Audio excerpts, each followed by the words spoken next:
Tunayo furaha kutangaza rasmi kuadilisha la kuwasilisha miswada kwa duru ya 5 ya Tuzo ya Taifa ya Mwalimu Nyerere ya uandishi bunifu limefunguliwa rasmi leo tarehe 19 Agosti 2026.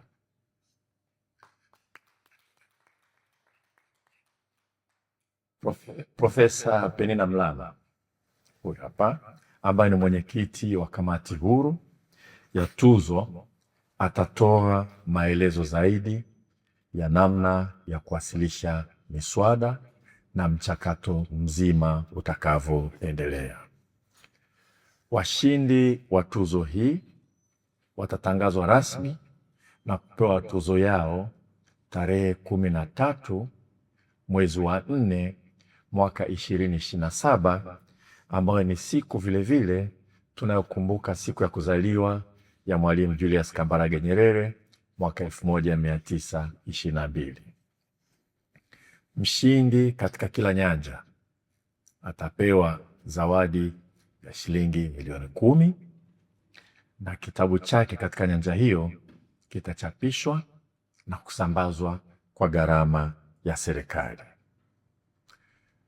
Tuzo hii ilianzishwa mwaka 2022-2023. Kwa sasa hivi tuko katika duru ya 5. Tuzo hii inasimamiwa na kamati huru, tena haina mtumishi wa serikali wa moja kwa moja.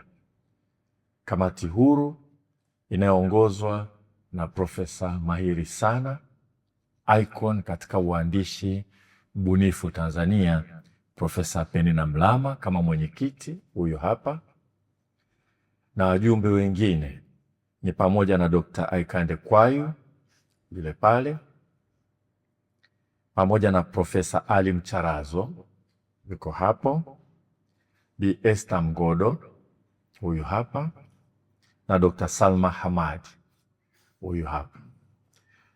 Hawa wote ni watu wanaofanya kazi kwa namna huru kutoka sehemu mbalimbali, lakini kamati inafanya kazi chini ya Secretariat na uongozi wa Taasisi ya Elimu Tanzania, kiongozwa vizuri sana na mkurugenzi wake mkuu Dr. Annette Komba ambaye yuko hapa, pamoja na watumishi wengine wote wa Taasisi ya Elimu Tanzania.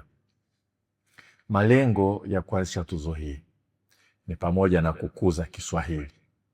Hatuwezi kukuza lugha ambayo haina maandishi, watu hawasomi. Na nadhani next time, nimeambiwa kule Paris wakati wa maadhimisho ya siku ya Kiswahili duniani, picha zako na machapisho yako yalikuwa kule, lakini hukuwepo kule.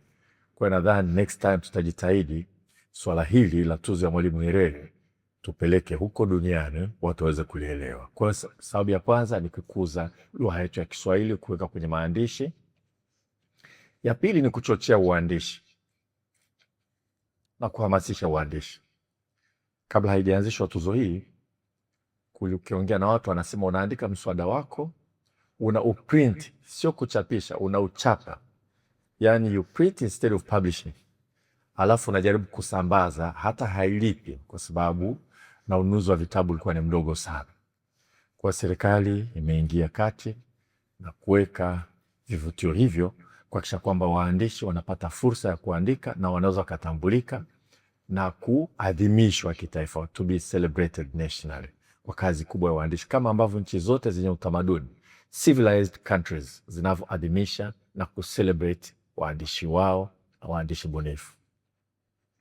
Vile lengo lake lingine ni kukuza usomaji wa vitabu. Kwa tunapokuwa tunaadhimisha ile siku ya kuzaliwa Mwalimu Nyerere na kutangaza na vile vitabu, na watu wanapata ari ya kwenda kuvisoma. Sababu nyingine ni kuchangamsha soko la vitabu.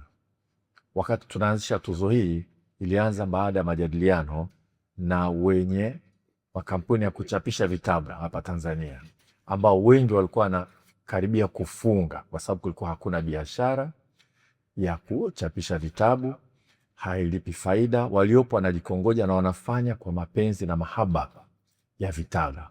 Kwa hii ni chachu ya kusaidia kuwa na fursa, kwa sababu kitabu chako kikishinda kinaenda kinachapishwa kwa gharama za serikali, kwa hata makampuni haya yanapata faida kidogo ya kufanya shughuli. Sababu nyingine ni kuhifadhi na kusambaza utamaduni wetu na historia ya nchi yetu. Usipoelezea nchi yako, wengine wataielezea.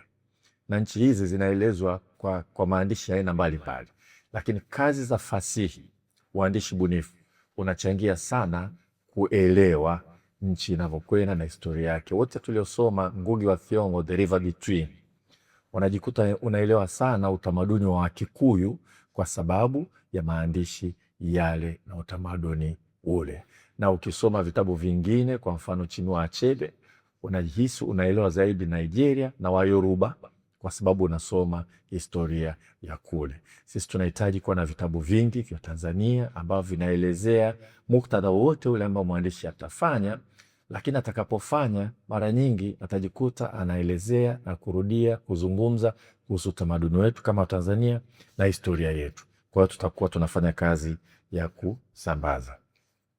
Kazi hii ambayo inaendelea imekuwa na faida nyingi. Kwanza, tumeona kwamba sasa Tanzania inakuwa na tuzo ya uandishi yenye hadhi ya kimataifa ya uandishi bunifu, na tayari kuna wito katika sehemu mbalimbali. Hata wakati ule tarehe 13 mwezi wa 4 wanaomba tufungue mlango wa waandishi wa Kiswahili ambao sio wa Tanzania waje waandike. Kwa hiyo tuzo imeanza kuwa ni ya kimataifa, inaeleweka, inaongezeka. Na hilo nalo tutakuja kulijadili mbele ya safari, na kamati nadhani tutajadili, alafu tutaita tena wadau tuone tunafanya nini. Kumeongezeka hazina ya vitabu vya uandishi bunifu nchini, ambapo aina 6 za vitabu vilivyoshinda tuzo hii vimeshachapishwa na kusambazwa mashuleni na katika maktaba ya nchi yetu. Mpaka sasa hivi jumla ya nakala 292,000 zimeshasambazwa katika shule zote za msingi na sekondari hapa nchini. Kwa maana hiyo, watu wengi wanapata fursa ya kusoma kazi hizi, na mwandishi akiandika, ndoto yake kubwa asomwe. Ndio wengine wanaandika hata sio kupata fedha, lakini walao watu wengine waweze kumsoma. Kwa hii imesaidia. Tuzo hii imeendelea kuwa maarufu na kuvutia waandishi wa Kitanzania, kwa sababu mpaka sasa hivi ni Watanzania tu wanaruhusiwa kuandika, lakini Watanzania waliko sehemu mbalimbali duniani. Tumekuwa na Watanzania walioleta msaada kutoka Australia, kutoka Austria, kutoka Australia, kutoka Canada, kutoka Czech Republic na kadhalika. Aidha, idadi ya miswada inayoendelea kuongezeka mwaka hadi mwaka, jambo linaloonyesha kukua kwa sekta ya uandishi bunifu na umaarufu wa tuzo hii. Tangu kuanzishwa kwake, miswada zaidi ya 1,030 iliwasilishwa kwa ajili ya kuwania tuzo. Tuzo hii sasa ya Mwalimu Nyerere imeingizwa katika orodha ya tuzo za uandishi bunifu duniani. Ziko sehemu mbalimbali. Ukigugo utaona wanaweka tarehe 13 Aprili ni siku ya kutoa tuzo ya uandishi bunifu ya Mwalimu Nyerere. Utaona pamoja na tuzo nyingine. Nchi nyingine zina tuzo wanatoa. Kuna Pulitzer Prize inatolewa huko duniani. Kuna Booker Prize inatolewa kule. Kwa hiyo ukiangalia zile orodha utakuta na Mwalimu Nyerere. Hata jina la rais wetu wa kwanza linatangazwa. Ukienda kwenye mataifa katika Afrika kuna Writing African Callouts, utaiona tuzo hii imetangazwa. Imekuwa maarufu duniani, inatambulika, waandishi mbalimbali wanatafuta. Hatutoshangaa tukiona karibuni waandishi wengine wa lugha mbalimbali wanakuja kuangalia vitabu hivi vilivyoandikwa Kiswahili na kuvitafsiri katika lugha zao, vikasomwa katika nchi nyingine. Na hiyo itakuwa ni hatua nyingine kubwa ile ya kusambaza utamaduni na historia yetu kupitia uandishi bunifu. Mimi napenda kuipongeza sana sana sana kamati hii ya Profesa Penina Mlama. Meifanya kazi hii kwa uadilifu na integrity kubwa na weledi kwa muda wote. Na ni vizuri hata waandishi wanaoleta mswada wajue hawa sio majaji. Kamati hii kazi yake ni kuratibu, ni kupanga na kusimamia. Ninakaa na kujadiliana orodha ya majaji. Majaji wanapewa, lakini wakipewa miswada, dalili zote za kumtambua mwandishi zinakuwa zimeondolewa. Majaji wanakaa, wanapitia, wanachagua. Hawa wenyewe ndio wanakuja kufanya kazi pamoja na TETI kupanga siku maalum, ile siku yenyewe ya kutangaza zawadi yenyewe na shughuli kubwa ambayo inafanyika. Napenda sana kuipongeza Taasisi ya Elimu Tanzania. Nimekabidhiwa kazi hii na wizara na serikali, kwa sababu kazi ya Taasisi ya Elimu Tanzania moja wapo ni kuandaa vitabu vinavyotumika mashuleni. Sasa vitabu vya taaluma nyingine kama kemia au fizikia vinaweza vikaandikwa na majopo. Wanaweza kaletwa jopo la waandishi wakapitia. Uandishi bunifu ni kazi binafsi. Huwezi kuwa na jopo la watu kuandika riwaya.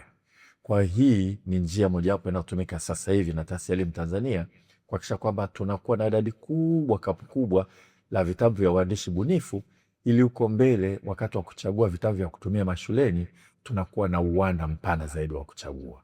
Kazi hii imefanywa vizuri kwa uhodari mkubwa na kujituma na Taasisi ya Elimu ya Tanzania, Dr. Annette Komba na profesa utakuja labda, Dr. Annette Komba na timu yako yote. Kwa kweli napenda kuwapa pongezi. Kwa vyote vile shughuli yote hii imekuwa ikisimamiwa na wizara. Wizara imepiga hatua nyingi nyuma ili kuhakikisha kwamba inaangalia, inaacha utendaji unafanyika kule. Na Profesa Caroline Nombo ambaye ni katibu mkuu na mashinari yote ya wizara imekuwa msaada mkubwa wa kufanya kazi hii. Na kazi yote hii ni utekelezaji wa maagizo, maelekezo na maono ya serikali. Serikali hii inaongozwa na Mheshimiwa Dr. Samia Suluhu Hassan, ambayo mambo mengi ambayo tunaibua hapa yanafanyika kwa sababu sisi tukiwa kwenye vikao vyetu tuna maelekezo. Kwanza, endeni, changamsheni soko la kusoma, ongezeni vitabu na kadhalika. Napenda sana sana sana kumshukuru Rais wetu Mheshimiwa Dr. Samia Suluhu Hassan. Hili nalo linaloenda vizuri linatangaza mafanikio ya serikali yake anayoiongoza, na waandishi wote walielewe hilo kwamba halikuwepo kabla, na wakati limekuja kutoka juu kuna watu walidhani halitadumu, walihisi tutaanzisha halafu litakwama, lakini linaendelea na tunaamini shughuli hii itakuwa ni endelevu. Sasa Tanzania inaingia katika ligi ya nchi ambazo zina tuzo muhimu ya waandishi bunifu. Baada ya kusema haya, ndugu zangu na katibu mkuu, nadhani sasa tumuombe Profesa Penina Mlama atoe maelezo zaidi. Asanteni sana kwa kunisikiliza.